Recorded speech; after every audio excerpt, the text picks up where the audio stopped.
When the internet heard about the new Sonic movie being live action, there were obviously a lot of comments, most of them being, why? Well, the whole idea of nostalgic games and characters and trends has been a money cow that almost all the major industries have been juicing.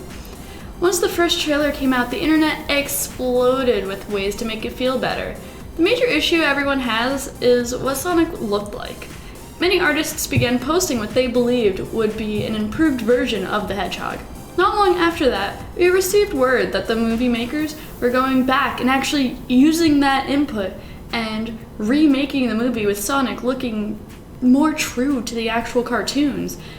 While there were still some people hating on the movie, the general consensus was that it looked much better, and many intended on seeing the movie in the theaters because, well, they listened to the fans.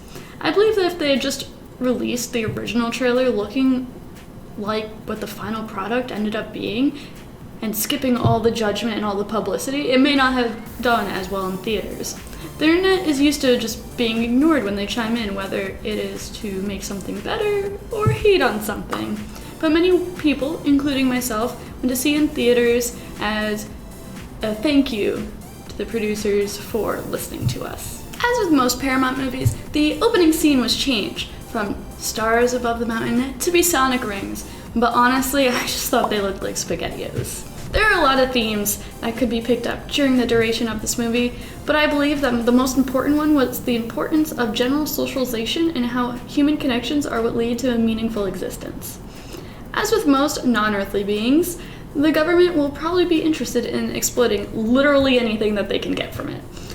And that is not exclusive to Earth. Sonic spends a majority of his life running away from different planets, but finds himself connected to the people he observes on Earth. He watches them do their daily menial tasks and celebrations and joins them from the shadows.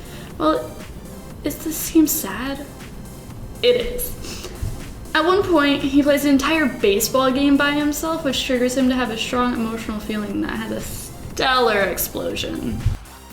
The movie itself is filled with a bunch of dad jokes and references to daily topics, but by far my most favorite one is the big biker man that kind of like waddles over to them and tells them, "I don't like your kind around here," and there's just a long awkward pause because it's just your general dude and a space hedgehog.